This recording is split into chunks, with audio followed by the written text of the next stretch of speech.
This is the Lifestances Podcast, and I'm your host, Lori Beeman. In this podcast, we're exploring life stances in a world of religious change. Life stances are what we think about the world, how we live and act within it, and how we relate to other people, other animals, and the environment.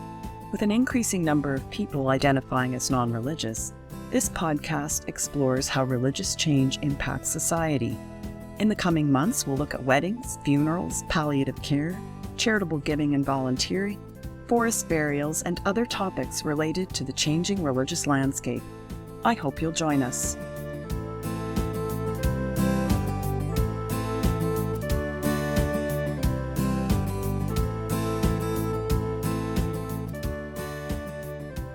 Welcome to episode 1 of the Lifestances Podcast, Being Non-Religious, Matters of Life and Death. Today we explore the big picture in terms of changing religious affiliation. Until recently, Christianity was the dominant religious affiliation in countries like Canada, the United States, Australia, and in Great Britain and the Nordic countries too. But the number of people identifying as Christian is on the decline, and the number of non-religious people is increasing. We're going to look at some consequences of this shift. I don't think in Canada you can talk about Christendom anymore, a Christian society. I mean, yeah, there are pockets of Christianity. They exert influence in certain ways in civil society. But as a diffuse part, as something that's diffused throughout the culture, not there. And that's new. I don't think we've seen anything like this before. That was Brian Clarke, an historian at the University of Toronto and the co-author with Stuart MacDonald of Leaving Christianity, Changing Allegiances in Canada Since 1945. We'll talk more with Brian about the specifics of this decline. How do the changes that Brian describes impact everyday life? What does it mean in a practical sense when religion goes away? One effect is that the way we observe key moments in our lives is changing. For example, how we get married and how we mark the loss of a loved one. In Western society, our patterns for marriage are often based in Christianity. But how is this changing in societies that are more and more non-religious and also more religiously diverse? How are marriage ceremonies changing as a result? On this question, we'll hear from Allan Groleau, who's been performing weddings in Canada for 10 years now with his company called Unboring Wedding. They get to me, they typically say, we are not religious. And I do say, I ask them on a scale of 0 to 10, religious-wise, out of a scale of 1 to 10, 0 to 10, where do you fit in kind of that religious spectrum? 90% of the couples do say 0. Or can you throw in a blessing because grandma's going to be there and she'd like to see that? Rituals around death, too, have been closely tied to Christian tradition. How is the increase in non-religion shifting the way we think about funerals? I would say the overwhelming majority of people now seek a non-religious funeral. That's MaryPat Weber, who works in the funeral service industry. We'll hear more from her later on. But first, let's learn a little bit more about the religious landscape of Canada and around the world. To get a better sense of the decline of religion in Canada, we're talking with Brian Clarke. New data about religion from the Canadian Census came out in October 2022, and it sheds light on the extent of the changes. What are we learning from this new information so far? Well, I think the most notable trend is the rise of no religion. In 1961, 0.5, that's 0.5% of Canadians, when asked, what's your religion, said they had no religion. Now, part of that was the way the census was conducted, but the fact of the matter is that no religion was not exactly a viable option for most people until you hit later in the 1960s. And that's when you see no religion taking off. In 1971, no religion clocked in at around 4% of the population, and it just keeps increasing. So in 2001, it was at 16%. 2011, 24%, call that a quarter of the population. And now in 2021, it's around 35% of the population. So well over a third of the population, when asked the question, what's your religion, say, no religion. We've just heard about Canada, but these changes are happening in other countries too. In the United States, recent findings from the Pew Research Center suggest that Christians could become less than half the population in just a few decades. Right now, About 30% of people in the United States identify as nuns. None, as in None, not Nun. Nuns include people who are atheists, agnostics, humanists, or those who say they don't identify with any religion. This is a significant shift. In the early 1990s, the nuns made up less than 10% of the U.S. population. Other countries are experiencing similar trends. In recent census results from 2021 in England and Wales, only 46% of the population identified as Christian, while 37% checked the no religion box. In Australia, 39% of the population is non-religious, while only 44% of people identify as Christian.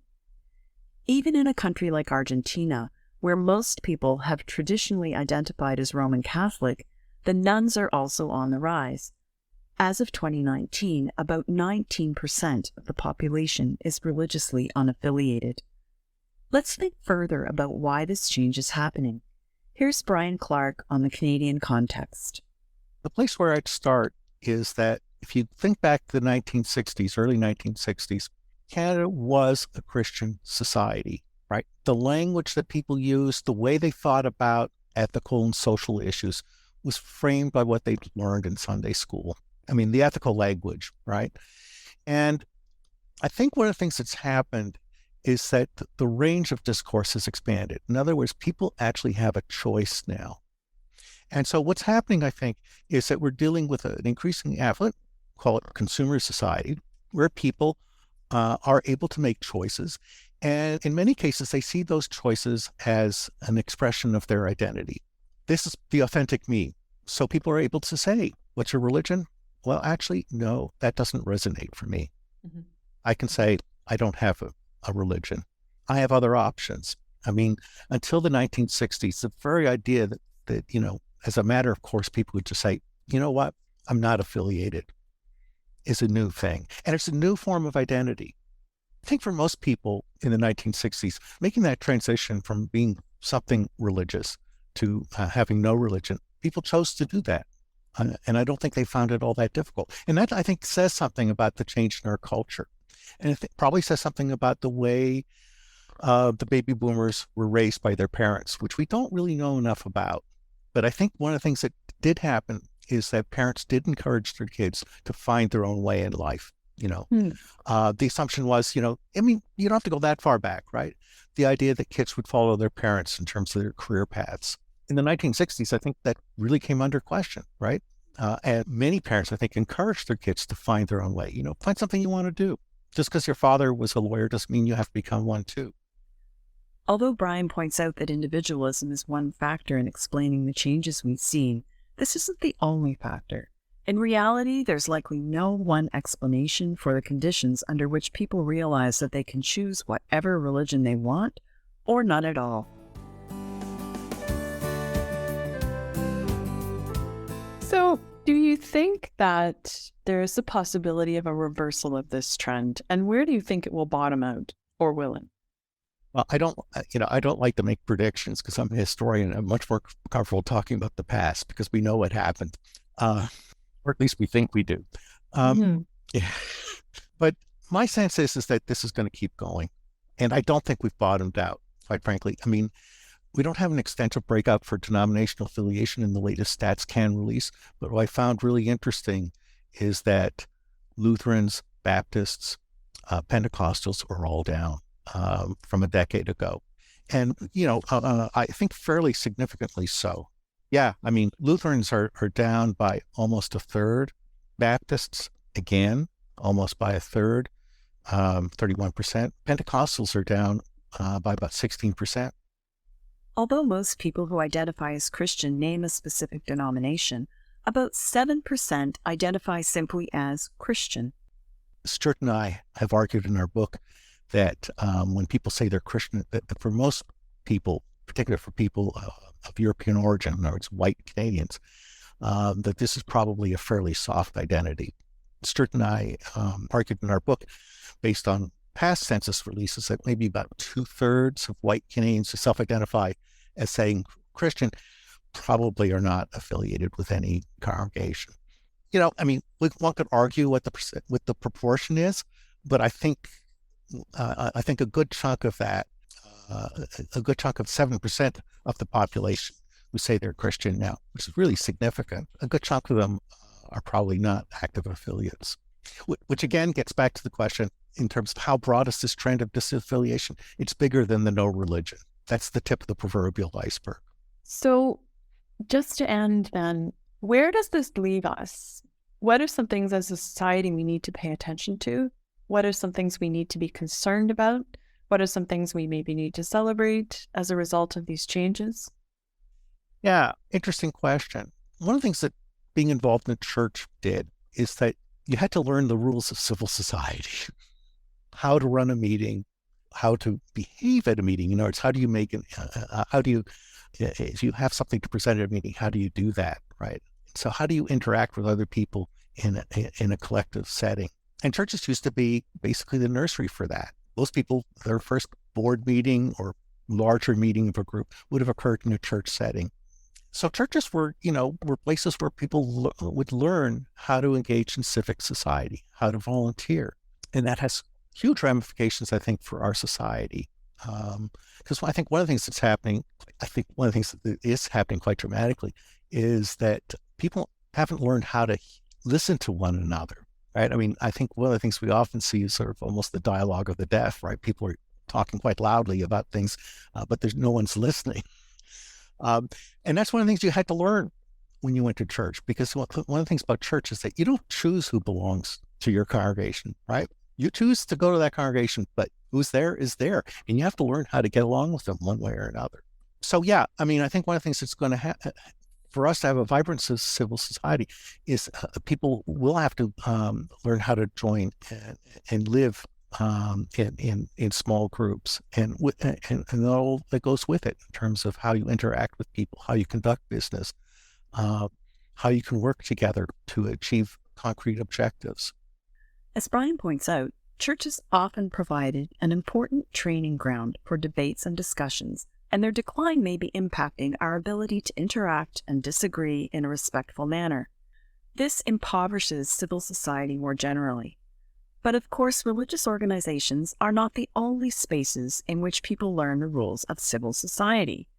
If there is in fact a gap or void that's left by the decreased participation in religious organizations, it's important to identify it and to ensure that other mechanisms for collaboration, debate, and disagreement are fulfilling that role.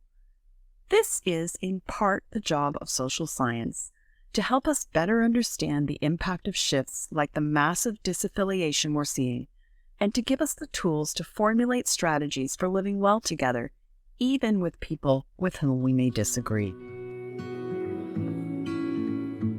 How does disaffiliation impact other areas of society, like rituals of life and death?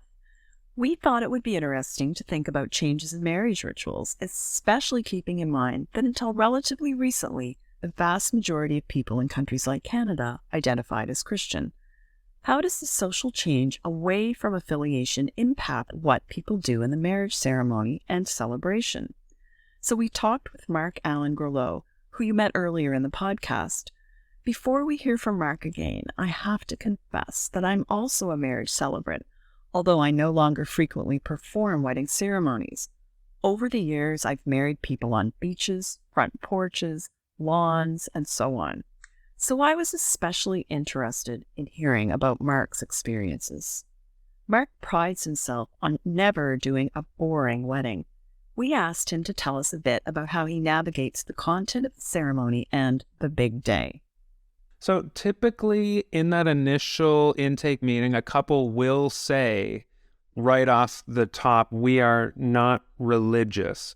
Because, of course, a couple that is religious will often have a clergy person waiting in the wings, or, some sort of spiritual figurehead or someone they're related to officiate in that capacity. So, of course, if a couple is casting about on the internet looking for an officiant, they typically don't have that person. They get to me, they typically say, we are not religious. And I do say, I asked them on a scale of 0 to 10, religious-wise, out of a scale of 1 to 10, 0 to 10, where do you fit in kind of that religious spectrum?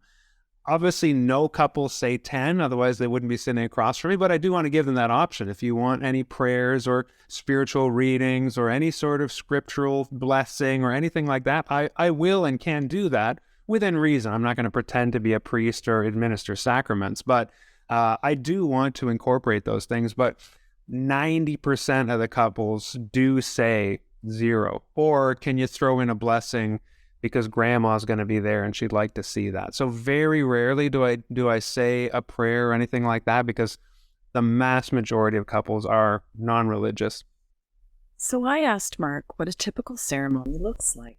I walked them through a classic, I call it the 10-part classic ceremony, where I'm going to get up there, greet their guests, we're going to do the processional, then the officiant talks, and again, that's typically where officiants might give advice, or a religious officiant might preach a little or read scripture. Certainly when I was growing up going to weddings, that's the part where you would endure that. And I think that's the part where most couples think we don't want that boring part. And that's where I spend 10 minutes just telling their love story, making everybody laugh, making everybody cry. It's that incredibly voyeuristic, electric experience of you're telling the story of two people who are standing there silently, listening to their own story be told to their guests. I'm telling the guests, so I'm looking at the room, the guests are laughing and crying and all that stuff. It's just the kind of atmosphere where I can't imagine another scenario where that would happen. So again, couples typically reach out to me and say, we know you do that and we want that. But then of course I asked them, we're going to do vows. I find a wedding ceremony is really about the vows that are being made, the promises that are being made. I do emphasize that briefly in the ceremony. Today is like no other in the story of this couple, because they're here to promise their lives to each other, vow to always be faithful to each other and be there for each other. So that's my emphasis. And that's what I say in every wedding, and every couple is very much in agreement with that, likes that part. Then of course we do ring exchange. So those elements are in every wedding ceremony. No couple has said, no vows, please, because I don't even think I'd be on board with that. No couple has said, no rings, please. They just all seem to do the rings. Now, again, they might add certain rituals like a hand fasting or a sand mixing, unity symbols, things like that. And very few might want to add a prayer that I say, or maybe a family member, or a reading. But again, that's very, very, very rare. So most ceremonies look the same, and the changing dynamic, unique piece would be, of course, every couple's story is different. And so that 10 minutes is very much tailored to them. While common elements like vows and rings remained, some traditions are changed or jettisoned. For example, who gives this woman? A lot of brides are like, oh, it's a little bit too 13th century. What else do you got? So I might update that with, Dad, Doug, do you give your blessing and support? And even non-religious couples like that language, blessing and support, okay. And then, of course, the third option is just to skip the question. And again, a lot of couples say, yeah, let's just skip the question. I'll get to the front and we'll get in place and that kind of thing. So that's an example of, I want them to know the traditional options. So I do probably affect the outcome in that way, because that's our starting point. But then there's contemporary versions that we can skip or amend and that kind of thing. The big thing that we learned from Mark is how the focus of the ceremony was on the couples themselves. Yeah, I think the big thing is officiants typically take it upon themselves in their monologue in the ceremony. And because of the stereotype, right? You go by the stereotype. And again, couples meet with me and say, we don't want the advice part. We don't want the cheesy joke part. And we don't want the endless readings that people are going to fall asleep through. So whether you're a fan of that or not, I think we have to acknowledge that whatever's happened, there's something in the zeitgeist right now of this younger generation that seems to say, we don't want meaningless readings. We don't want you to take this time to, again, the advice, here's what you need to do and here's what you need to do. And I just feel like there's a sense of like, if we want that, we can listen to a podcast or go to a therapist.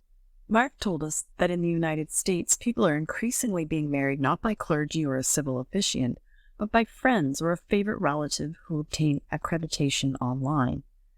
As the identity of the officiant is changing, so are the rituals at the wedding itself. People are increasingly bringing in new rituals or reinventing old ones.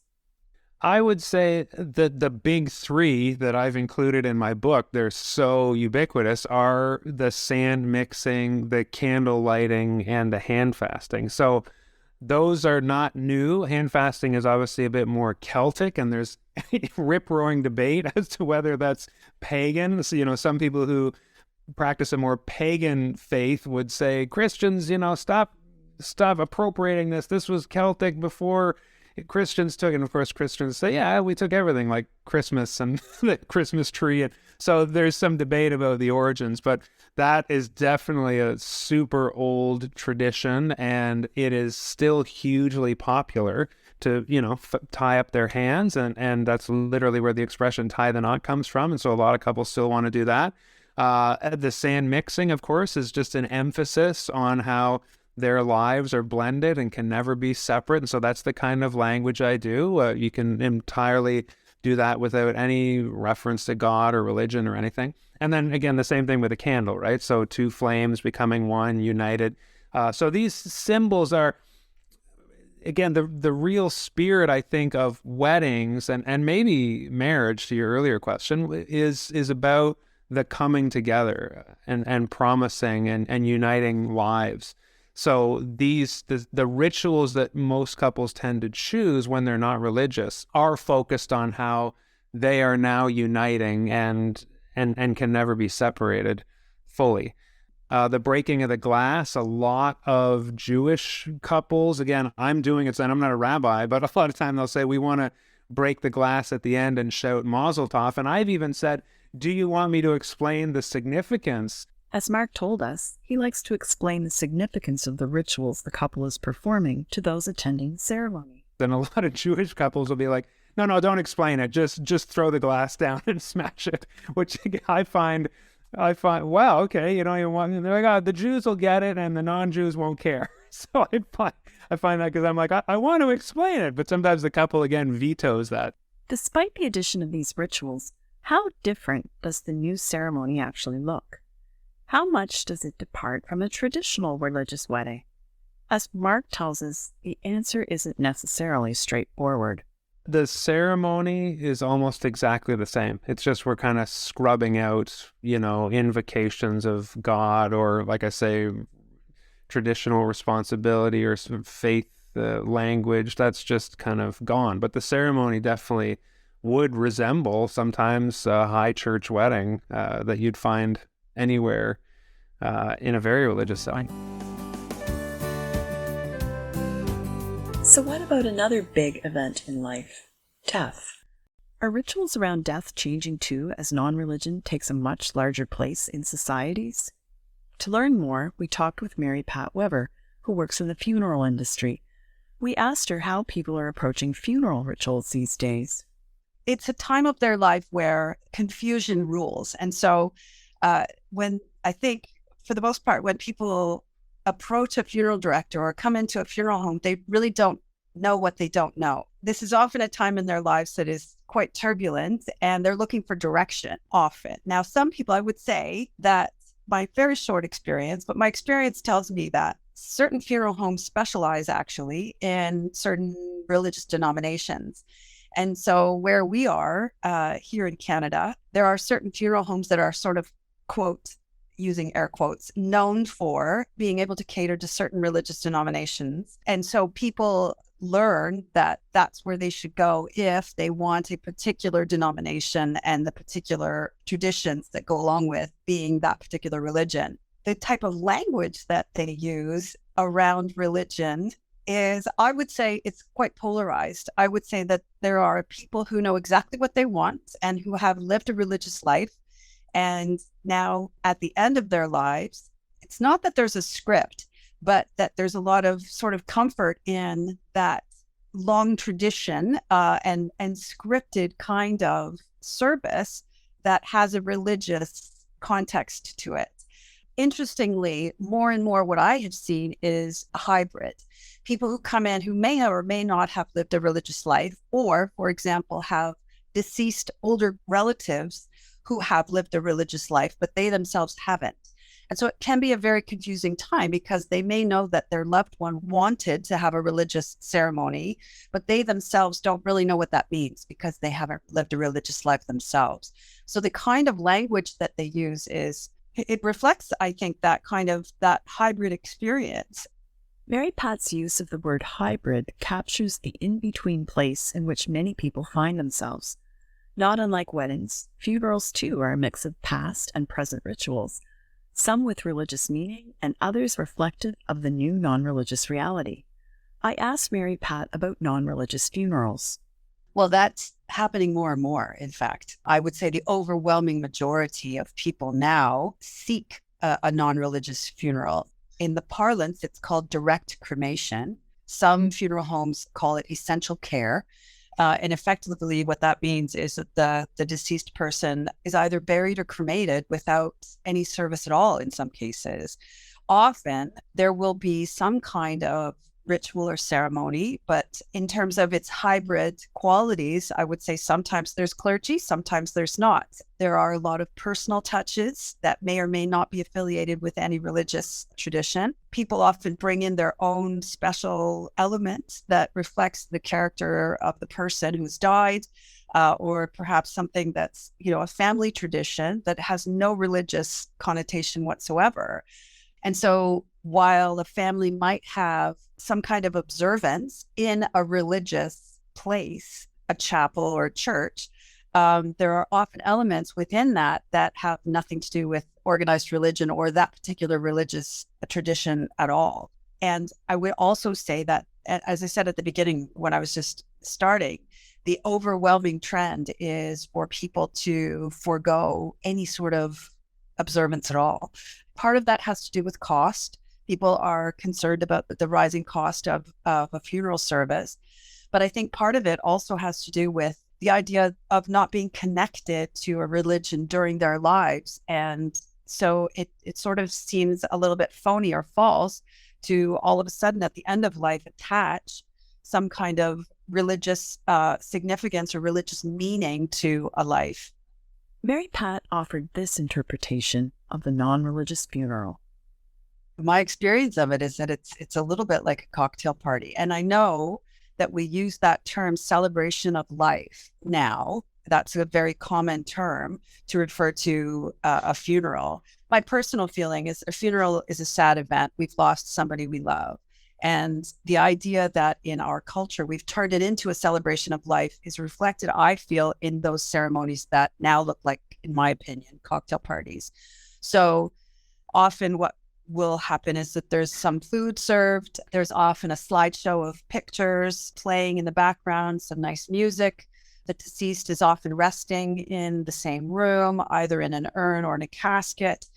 But often now families don't know what to include necessarily in terms of readings, or families will often say, well, what do we say? Should we have some people speaking, and should we have a prayer? What kinds of prayers do people actually use at things like this? And then interestingly, we have a book of prayers that we share with families because often they don't know what to choose. And so they sort of flip through this. It's almost like a catalog of merchandise that they're sort of flipping through to decide on the best prayer to include because they have to, as opposed to really having some kind of spiritual or visceral sense of how they wanted to craft it. I feel like a lot of families, when they arrive at this point, they think it should be religious because isn't that what people do? But because they have very little experience with the tradition, and certainly with the tradition of end-of-life care, this is obviously something that doesn't happen every day. And so even those people who have lived a religious life aren't necessarily going to know what's done. As MaryPat mentions, sometimes these celebrations of life are not sad events, even though someone has died. They resemble, as she says, cocktail parties. But is it necessarily a bad thing for people to celebrate the life of a relative, friend, or colleague? With the rise of non-religion, it seems people are rethinking what exactly we should do when someone dies. As with wedding ceremonies where traditional scripts are challenged, so too are funeral rites. I asked MaryPat if a roadmap of sorts, a guide, would help people through what can be a very difficult time, sort of like what Mark does for weddings. A lot of families also just do their own thing altogether. They take their loved one away. Let's say the person is cremated. They'll take their loved one away and then do their own thing. And so what does that look like? Scattering on the lake, burying, in somebody's favorite place. I don't know that a roadmap would be helpful, because what's happening more and more, and this is again in my very limited experience, but even as, growing up, it used to be, and this is maybe simplifying a bit much, but it used to be that regardless of your religious denomination, you went to a service and you knew what to expect, and the clergy was there and everybody knew his or her place. Now, I would say that with the emergence of more people who are doing these kinds of hybrid observances and these hybrid funerals, there is no roadmap. And precisely for that reason, because it is becoming more and more personalized. A roadmap would be just another script. And I feel like people don't want that. They want to have the liberty to do whatever they want to honor their loved ones in whatever fashion, wherever that is, without a script. At the same time, at the end of life, this is a time where we are asking the big questions, about the meaning of life, and those kinds of things come to mind, regardless of whether you're religious or not. I'm not sure that a non-religion roadmap would be helpful, because I think we would end up in the same place that we were before. It's just following a script for a different kind of service. A common thing we've seen across all of these discussions is that the increase in non-religion opens space to depart from the religious scripts of the past. It's a unique opportunity in our history to reimagine how we mark the important events in our lives, like getting married and mourning those who have died. At the same time, the loss of the common script can be as disorienting as it is freeing, perhaps leaving some people feeling a bit adrift, especially in times of grief. This disorientation could be why people sometimes fall back upon religious scripts for things like weddings and funerals, even without fully realizing that's what they're doing. It's clear that this is not just a subtraction story. In other words, it's not just a story of losing key features of familiar rituals. As we've heard, people are also trying to bring in new elements to shape these big life events in a way that's meaningful to them and those they're connected to. Increased non-religion has given us a new range of options for marking important moments in life. We've also seen that relationships are a key factor in shaping what those rituals look like. The inclusion of a prayer for grandma at a wedding, or a celebration of life that resembles a party. Whether our life stances include religion or not, we navigate life's rituals to include those who are important in our lives. I'm Lori Beeman, and you've been listening to the Lifestances Podcast. We'll continue to explore the complexity of life stances in future episodes. We hope you will join us.